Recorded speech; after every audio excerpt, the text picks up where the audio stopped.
Hello, this is Inside the Press Box with Sunil Sunder Raj for the Everyday Fan Sports.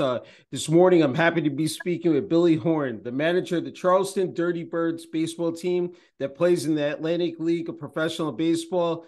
Billy, once again, thank you so much for taking time out to speak with me today. I really appreciate it. And congrats, as said, here on managing, again, the Charleston Dirty Birds. I believe your second year here, doing so. And yeah, the season opener in a couple of days on April 28th, Billy. Oh yeah, very excited, Sunil. Thanks for having me on. I know we talked the other day, and our first conversation, I believe, was 2019 Mm-hmm. when I was over in High Point. So it's good to see you again, and really look forward. Been looking forward to this chat, and yeah, the season opener Friday. So we're actually leaving on Thursday because we're Mm-hmm. opening up in Staten Island, and Mm-hmm. 8-9 hour bus ride. So it's nice to work for an owner and an organization that understand and get it. Where opening day we're not on a bus at 5 a.m. So we can get up there Yeah. in time. So we're really looking forward to it. Very excited about this year's club. A much different dynamic than what we had last year, and Mm-hmm. obviously we're hoping it's for the good. So we've got some really good guys. We're a lot younger, going to be a lot more athletic, a lot more power. Hopefully our pitching is going to be just as good or better. We moved a lot of pitchers last year, so we'll see. We got some really good arms and really good dudes. So it's been Yeah. great so far. Yeah. That's terrific. And Billy, just talk about from that first year, what you were able to learn and then carry over into this second year. Can you just talk about that process? Yeah, one thing that I learned a long time ago when I was in Ottawa, one thing I learned from Hal, and Hal always said, let your coaches coach. And Mm-hmm. I really gravitated towards that. And I let Joe Testa, our pitching coach, work with the pitchers. Anthony Coromato, our bench coach, I let him work with the hitters. And, Yeah. that really allowed me to do all the other stuff that I have to do. And as Yeah. we talked about earlier, when the first pitch comes at 6:35 or 1:05, whatever time the game is that night or that day, Yeah. I can finally relax. Um, because as there's so much that goes into it. Yeah. Unlike Major League Baseball, we don't have a scouting department. I mean, you're talking to the scouting department. Yeah. It's myself, the coaches, and your players, and obviously we have agents that reach out all the time. We get major league releases and stuff, but Mm-hmm. doing everything from working with the visas, trying to get them approved, get them into the country, housing, the baseball budget, Yeah. ordering the bats, the equipment, working hand in hand with our clubhouse manager, working hand in hand with our trainer. Those are just some of the things. Working hand in hand with our front office. Mm-hmm. Those are just some of the things that that I go through on a daily basis, and that's during the season, that's in the off season. And I got up here 10 or 11 days early, and Mm-hmm. and we've got a first class setup here. I mean, we're set up at the YMCA where the guys can go work out. It's fantastic, a great setup for the players, so they can go and work out and use the steam room and the sauna and the whirlpool and all that stuff. And Yeah. we have a team chiropractor here now that comes in once a week. We have a fantastic trainer, so getting all that stuff set up with the housing and everything like that. So I'm finally excited to start doing some real baseball stuff. So Yeah, I agree. Yeah, well, I mean, multitasking, a trick of all trades. I mean, that's really what it you're investing in, what it takes here to have a successful organization as well here, Billy. yeah, last year we moved 6 guys from our club to Major League Baseball or to Mexico, and Mm-hmm. there were only 2 players that went from independent baseball to the big leagues last year, and we had one of them. Yeah. We had right-handed pitcher Kevin Herget started the season with us, and Mm-hmm. career AAA guy at that point in his career, and he put faith in our organization and myself and the coaching staff, and yeah, he got picked up by Tampa Bay. He led the world in ERA. He had he had like a 2 something ERA, very low 2 something ERA, and like he Mm-hmm. literally forced their hand to call him up. And this offseason he was traded to the Reds, and about a week and a half ago or so he got his first major league win. So Yeah, um, that's that great. was that was really Yeah. awesome to see, and Yeah. that's from being in High Point, I think we had 5 or 6 guys make it to the big leagues in my time there, and We had three my 1 year in Long Island, and we had one or two guys from Ottawa. So, being able to get these guys to, get picked up and things of that nature is great. But to have seen 10 or 11 guys go from independent baseball to the big leagues, it's the biggest high you can have on the independent side as a manager or a coach. Yeah, no doubt about it, just to see how they develop their skills, their fundamentals, while playing for you. And then again, to ascend to that level and be on that, as you said, the biggest stage, Major League Baseball. That's really, again, the peak of the mountain. Hey, wanted to ask you, you mentioned pitching coach Joe Testa, bench coach Anthony Caramado. Wanted to ask you also about front office, owner, CEO Andy Shea. Yep. There's partner Tim Wilcox and general manager Jeremy Taylor. Just talk about how pivotal they have been and instrumental just in terms of again, the structure and just, the support for the team. I'll tell you what, I really love working for Andy because he gets it. He's been in baseball. He's been in minor league baseball for 20 years. So he understands a lot of things that, what we may need, or, hey, Andy, what are your thoughts on maybe doing this, where it's like, it may not affect us on the field, but it'll affect how we get players in. So we've had a lot of upgrades in the clubhouse. Upgrades obviously around the field itself is turf. Yeah. Working with JT's been awesome. JT works his tail off, and we just stay out of each other's way. But I mean, anytime we need anything, we're always going back and forth. And hey, can I get this or get that? And what I love about JT, what a lot of people don't know, he is a fantastic cook. Okay.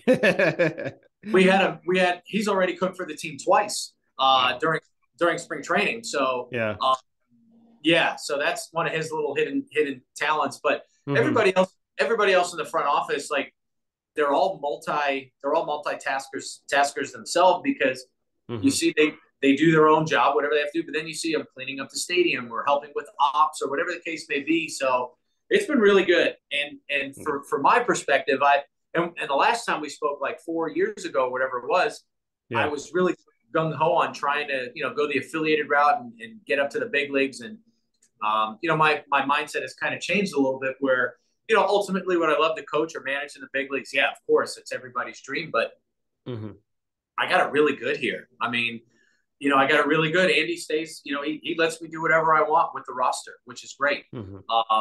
There's really very little interference. And of course, it's like, hey, what do you think about this guy or that guy? And, whatever the case may be. But, they let us do what we want here. And the players know that. The players see that. And matter of fact, Andy was just in here, just came in the clubhouse, said what's up to the guys every now and again.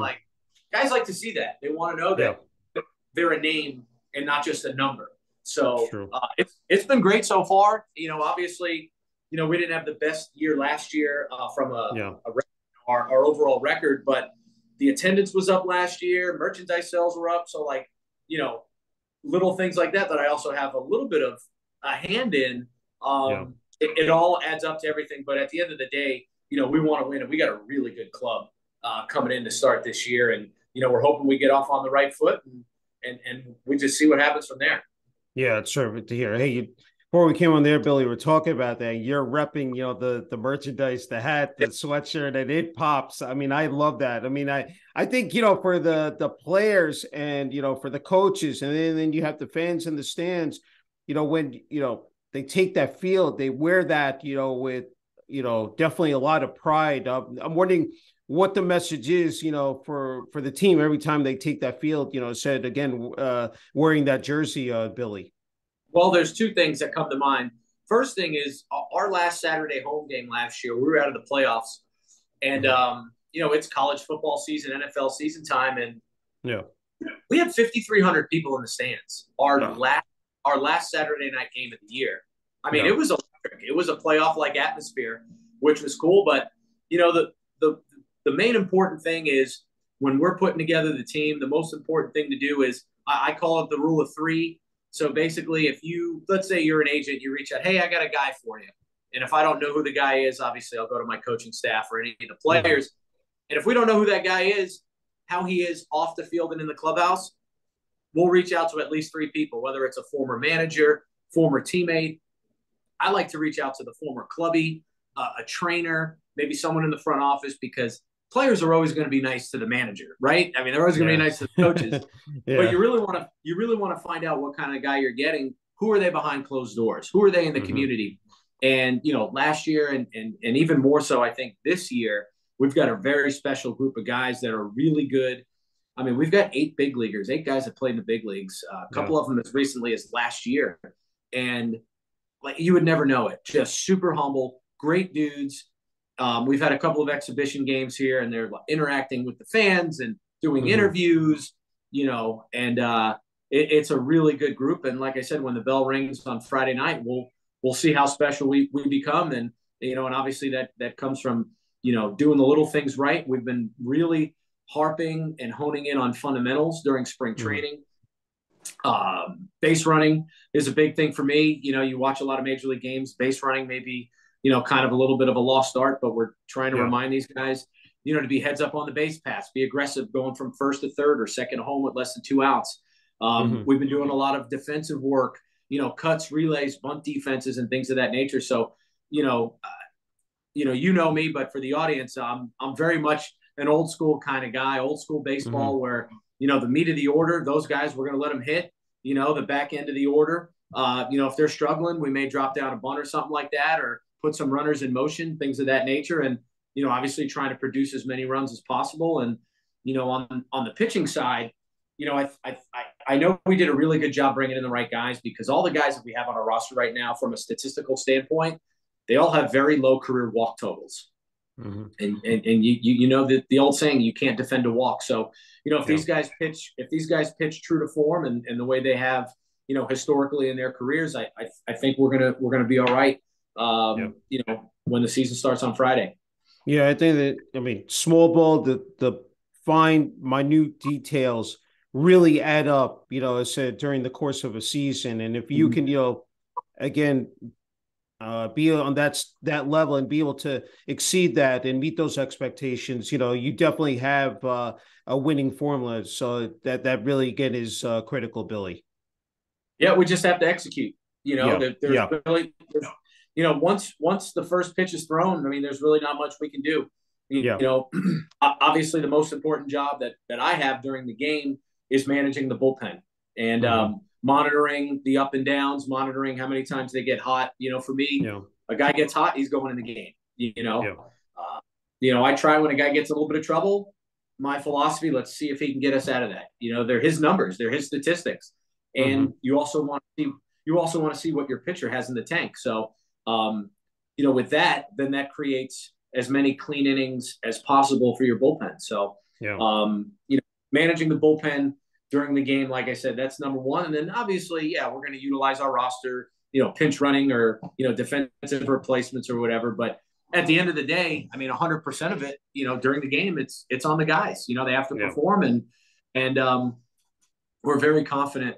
With this group, we got a combination of some speed. We've got a lot of power, but our guys get on base a lot. That was one thing that we talked about, and we need not only guys to get on base, but we got to drive them in. So, from last year, I think we're going to score, more runs than we did last year. And I think we're going to have a lot cleaner defense, especially with the turf. That's definitely going to help. And, our main goal on the pitching side is for our starters to go deeper into games. When we lost all of our starters, we had to build up relievers, and, we took a chance on some guys bringing them in, and, we struggled getting to that 5-inning mark. And, with the double hook rule in this league, it's really imperative that these guys are going at least 5. I want our starters, when they're primed and ready, going 6-7 innings, keep it easy on the bullpen. So, when our guys came in, they're all in shape, knock on wood, everybody's, pretty healthy right now. And, we just got to keep doing what we're doing and, economize our pitches and try and get through innings, 15, 18 pitches an inning, hopefully less. And giving our offense a chance to score some runs and a chance to win ball games. Yeah, it's terrific to hear. And hey, you're opening up, I think, first 9 on the road, Billy, before you return home on May 9th for the home opener against I think it's Lancaster. It is. So that's it's going to be interesting to see how things, really shake out here. Yeah, starting out on the road is never easy. Yeah. We go to Staten Island, then we go to two playoff teams from last year. High Point and Yeah. Southern Maryland, and I know Jamie Keefe very well. Obviously, Yeah. I know Stan Clyburn very well, and those guys are definitely reloading. So, and that's what I love about this league is, we're going to Staten Island. They're a brand new club. Homer Bush, brand new manager. So, those guys are gearing up, wanting to get a hot start right out of the gate. So, there's no we're going to go here for 3 easy games. No, that doesn't exist in the league. And you look at all the rosters, it's all big league, AAA, AA guys for the most part. And then you have your lesser experienced guys and things of that nature. But it's good baseball. It's good. And I guess my plug for the Atlantic League is it's good, affordable, family fun baseball. Yeah. With inflation and how tickets are, and beers and all that stuff are just through the roof. You can bring family of 4 here for probably way less than $100. And, the kids are entertained, having a good time, and you're also seeing a good product. So I love the Atlantic League. I'm so happy that, I got an opportunity with Long Island and then, with High Point and now here in Charleston. It's so much fun. All the managers, all the coaches, they're all baseball guys. They all get it. They all have feel. And at the end of the day, listen, we're all in this thing to compete and to win and to kick each other's whats. But at the end of the day, we all have a common goal of helping the player.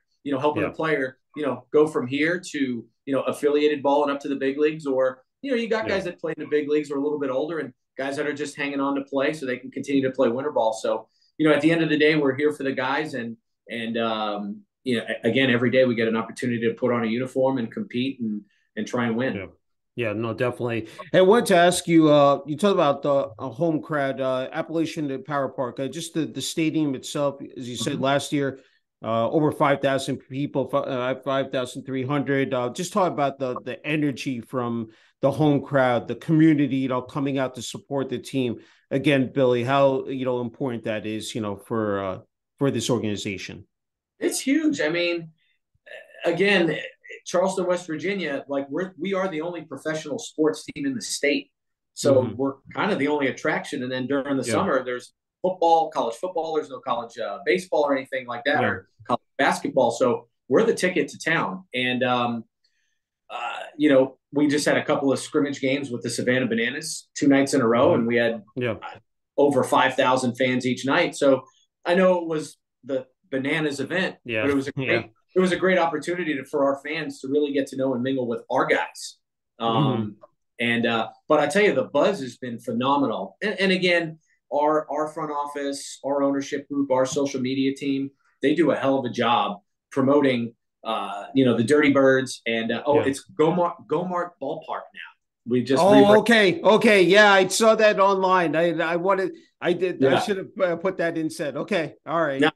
No, I'm just messing with But so when they know they're coming out to Gomart Ballpark, they know a couple of things. They're going to get a good product, good baseball, obviously good family entertainment, but they're going to meet really good dudes. And that's, for me, again, high character guys, guys with integrity and Yeah.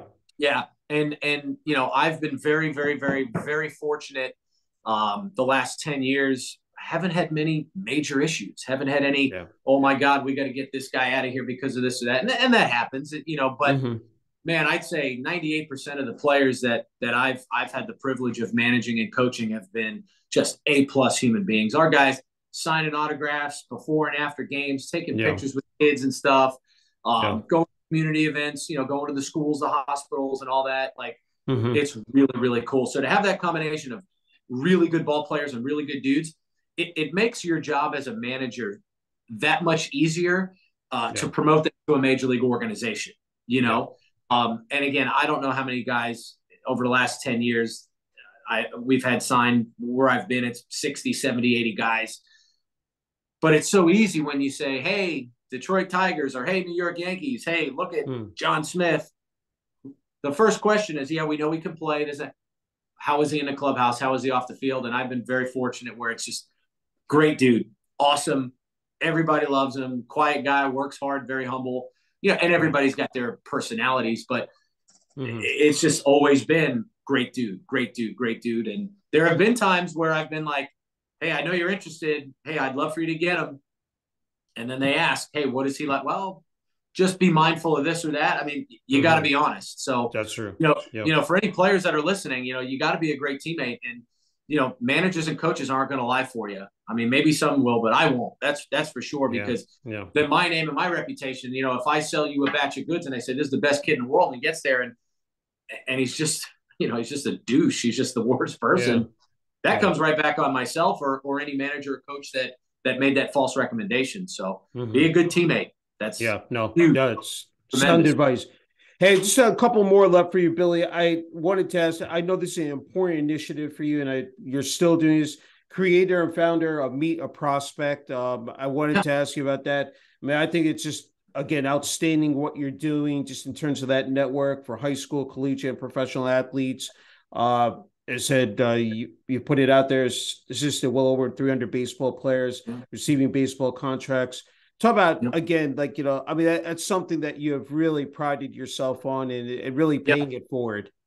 Yeah, paying it forward is what it's all about. And this offseason, as a matter of fact, we merged with a company called Scout Us Pro. Scout Us Pro. It is an app and a website, free for the athlete. And basically all the athlete does is he just downloads the app in the App Store or for Android. Download the Scout Us Pro app. You put all your stuff in there, name, full bio, put all your analytical data. You can also put video on there. And what we're doing is we're getting managers and coaches from all over the world to be on the back end of the app to check out these guys. So we've probably got about 18 or 1900 players on the app right now. If you see some minor league stadiums during spring training, the Scout Us Pro app billboard is out there. We actually have one here out in right center field. And like you said, it's all about paying it forward. And it's been a real blessing working with these guys because, again, it's free for the player. It's totally free. So I've been fortunate enough to go and help out, with indie ball jobs, with the Black Sox. We've got somebody at the Frontier League workout today. We're at the California Winter League. We helped out with the Empire League. And these guys, they allow us to just come in and preach the word to these guys. And, we're not running events or anything of that nature. We did one event with the Baseball Scouting League where we partnered up with them, and we had 22 guys signed on the spot. Wow. Scout Us Pro and the Baseball Scouting League, they both sponsored probably over 100 players to attend. So that was really, really cool. And, working with all these guys, it's easy because I've been doing it for a long time. It's allowing us to have the floor to say, hey, you may not get signed at this event, but we have another avenue for you. So, www.scoutaspro.com and just download the app in the App Store, Scout Us Pro. It's been a blessing, working with Corey Wade, former Major League player. We've got a whole bunch of people that are on there just doing their thing, traveling the country and helping out. So that's been really, really solid. Yeah, that's phenomenal to hear. I just was wondering, this journey that you've been on for so long, when you look back at where you started, and I remember, talking to you 4 years ago about it, in and out of baseball a couple of times, went back to your alma mater, I think Lynn University, pitching coach there for the national championship team in 2009. And then finally able to get that break, it said Can-Am League. And now here you sit as the manager of the Charleston Dirty Birds. What comes to your mind, Billy? I think the main thing was that I finally decided to follow my passion. When I had gotten out of baseball, I was doing medical sales, I was doing business sales, I was making decent money or whatever. Yeah. But every Sunday night at 7, 8, 9 o'clock at night, I'm like, man, I got to go to the office tomorrow. Oh, it's terrible. And, Brooks Carey introduced me to Hal Lanier back in early 2015 and had an opportunity to do this. And, I've been really fortunate to make a career out of it. I've got a very supportive wife, very supportive family that back me 1,000%. And I love it because I'm able to really help players, not only on the field, but off the field, help them become better men, become a better father, become a better husband, become a better brother, a better teammate, whatever the case may be. And in independent baseball, like, how it is, you wear all the hats, like Yeah. the man, obviously the manager, and I do the front office, this and that, but like, you're also the mental skills coach and all things of that nature. So, and you never know what's going to happen. I have an open door policy, so guy might walk in, and it's happened so many times over the years where, they'll say, hey, I got to retire, or hey, I've got a problem, with alcohol, or with drugs. I mean, or gambling. I mean, those are just everyday parts of life that do happen. And, it's really cool when a player confides in you as a manager or coach, to trust you enough with these certain issues. I had a guy one time, he got a girl pregnant. How do I handle it? And it's like, oh my God. Yeah. All right. This is what I would do if this was my situation. So, and that's what I love. There's no pressure or heat from the front office. So you can't talk to the player this is one big family, so obviously as a manager, you feel like you're the father, you're the patriarch of the organization. So, and again, if guys don't feel comfortable with me or any of the coaches, it is what it is. I mean, that's just the way it is. But, just letting these guys know that whatever they need, we're there for them. If they need, help with getting a room on the road, their wife is coming, and we make adjustments, and, just whatever they need to succeed on the field and help them out in life, we're going to do it. Yeah, no, definitely. I think, Bill, you're in a perfect spot. And, again, you offered so much needed advice for the players. But how about the guys wanting to get into the coaching ranks, just in terms of breaking in and just, moving up that ladder? What would you say to them out there as well? A couple of things I would suggest would be, especially if they want to get in on the independent side, managers and coaches, they only hire guys that they know, guys that they trust, guys that can throw batting practice, and guys that can get players. It really doesn't matter your baseball experience, per se, but I mean, you really don't see many guys in independent baseball that never played at some level, whether it's college, pro, independent, foreign, or whatever the case may be. Obviously, if you want to get into coaching on, within a major league organization, all you need to do is know analytics and data, and you're probably going to get a job. But it's very, very, very different here in independent baseball. Your spin rate, your exit velocity, that doesn't matter. Nobody cares. We have to win. Our job is to win ball games. Obviously, moving players and making the team money and doing other things like that. It's something unique that I guess I bring to the table, which has helped keep me employed. And I know there are a lot of other managers that do all that, but I would suggest anytime you see that there's an event where it's like, oh, the Baseball Scouting League has an event, or the Black Sox have something, or there's a Scout Us Pro sponsored event, or there's the California Winter League, or the Frontier League, or Empire League, or whatever it is, or Atlantic League tryout. I would try to get to those events if you can, because when you get there in person, that's when people get to know you. And if you go and you just volunteer, a couple of years ago, it was more than a couple now, I volunteered at the Arizona Diamondbacks workout when I was working at the Arizona Winter League. Yeah. I threw batting practice. I hit fungos, and I didn't get a job out of it, but turned a couple of heads, had a couple of phone calls or whatever. But yeah, it's just sales 101. People buy from people that they know, people that they like, and people that they trust. And they're going to do the same thing when it comes to hiring them. I've known all of my coaches throughout my career. That's why I hired them. I know them and I trust them. I trust that my coaching staff's not going to go and backstab me and try and get me fired. That's the biggest thing. And here's another thing. If anybody ever says, hey, just send me your resume, it is a very polite and professional way of saying you're not getting the job. Sorry. Very polite. But I also suggest, being active on social media. There have been so many guys that have hit me up on LinkedIn, Twitter, Instagram. And I try my best to respond to each and every single person and try and give any little bit of advice or whatever. And there have been guys that are kind of from the area here. I'm like, just, hey, come on out, just hang out and we'll kind of get a feel for you. And, if we like you and we can sense that you're a good baseball guy and you're going to be doing the right things for the players, we'll try and get you an opportunity. Yeah. Hey, before you get the final word here, Billy, I'm Yeah. wondering any memorable moments that really stick out to you, during the course of your baseball career that, you say you just, sit back, maybe it's during the off season and say, wow, that's just like, something that, I mean, that you've accomplished. Anything, that you can recall? Well, obviously winning the Can-Am League championship. Yeah. And if Jamie Keefe gets a chance to see this, that year in 2016, I think we were like 4-19 against Rockland. Yeah. And yeah, they kicked our ass all over the place. and we lost the first two games at home, and we're going for I three know. in Rock. And Yeah.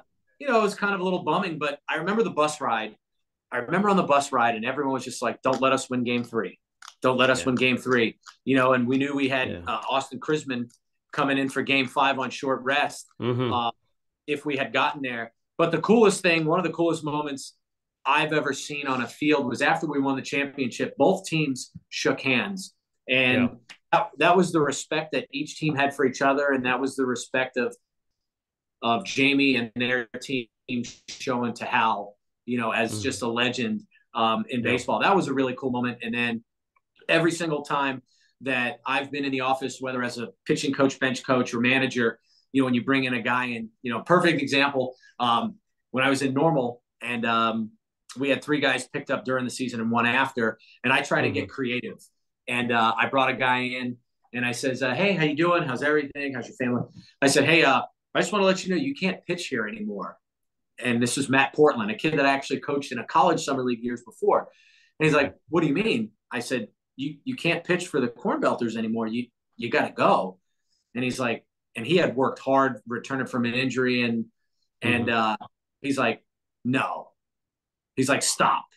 And he started tearing up. And I'm getting like goosebumps now. Yeah. And I'm like, dude, Chicago White Sox called. They bought your contract. Wow. And they started. That's awesome.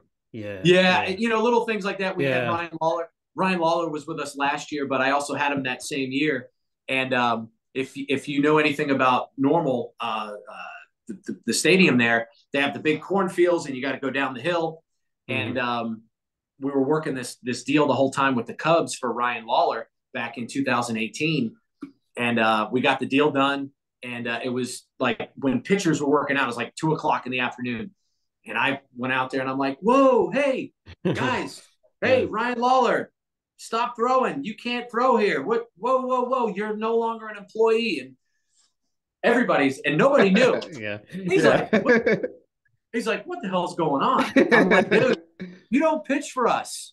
And he's like, what? I said, dude, you pitch for the Chicago Cubs. And all the boys just went bananas. So little things like that are the moments, like another cool one, like Jared Mitchell got married last year, invited me to his wedding. Like little things like that, where when you get that text message just saying, hey, Merry Christmas, hey, Happy Thanksgiving, or my birthday's in June, and players text me all the time, hey, Billy, Merry Christmas, hope you're doing well. Or when guys use you for a reference.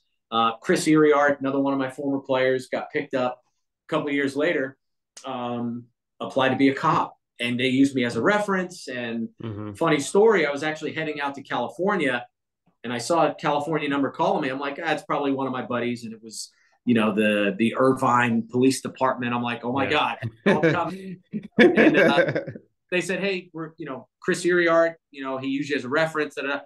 And on my life, I swear to God, one of my buddies has a facility in Huntington Beach, my boy Derek Evans. And that guy that I had spoken with to give the reference for Chris was going to that facility the same night because his son hits with my buddy Chris. Oh wow. It was mind-blowing. It was incredible. Just crazy. Yeah, it just shows you how small the world is. But little things like that, man. And the kid, he's a cop now. He's been a cop for, a year or two, whatever it's been. But, when guys, Kevin Segrist, reached out last year after he retired and used me as a rep, just little things like that. It shows you like, man, these guys really, appreciate and respect what we do for them. And they understand everything we're trying to do to help them out. So that's really awesome. When you see your players, again, become a better man, a better father, a better husband, move on to a different career, or move to the big leagues, which is everybody's goal. So Yeah. Those are the special moments. Yeah, no, just building those relationships and those life skills are so vital. That's great to hear. Hey Billy, I want to give you the final word of message here. Family, friends, of course, past players, coaches, management, teams that you've worked under, really well deserved. And I just wanted to. I'm sure there are a lot of people that you do want to thank here. Oh, I can't even tell you where to begin. Obviously the old cliches, your mom, your dad, your brothers, your sisters. And I'll tell you, they have been really supportive. Even when I was playing in Italy or when I was playing independent baseball, it was always like, I never got the, why are you doing this? Like, what are you doing? Like, what's going on? I don't understand. And having that support, from my wife and my two little dogs, Winston and Sophia, and all my extended family, you got your mother-in-law, your father-in-law, your aunts, uncles, and cousins. But then I've been so fortunate to work with and under Hal Lanier, Butch Hobson, Stan Clyburn, Brooks Carey, Tim Johnson, Jamie Keefe, Frank Viola, Kevin Baez. I mean, there's been so many people that I've been fortunate enough, to work with and for, the Long Island Ducks, High Point Rockers, Normal Corn Belters, Ottawa Champions. Obviously now, the Charleston Idiots. That's what we call our fantasy football league name. They're a bunch of idiots, and we call it the Charleston Idiots.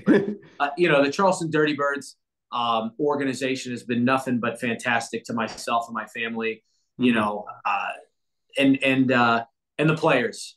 We wouldn't be where we are without the players. And for these guys to buy in and really listen to and the agents also, to literally sign a contract and come here and put the fate of your career in our hands, the fate of the next 6 months of your life in our hands, man, that says a lot, especially if we don't know the person personally.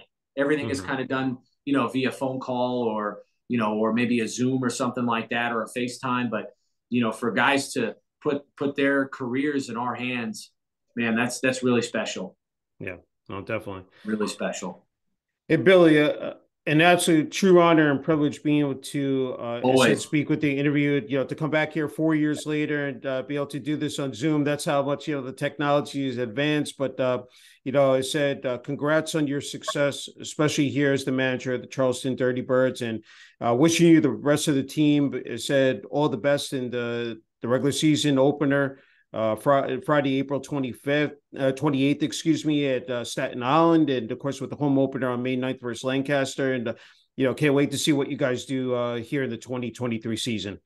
Me too. It's been a long off season. Listen, when you don't make the playoffs, it's a long off season. So, but thank you again so much for having me on. I always appreciate our talks, and anytime you need tickets, you just text me and we'll get you in for sure.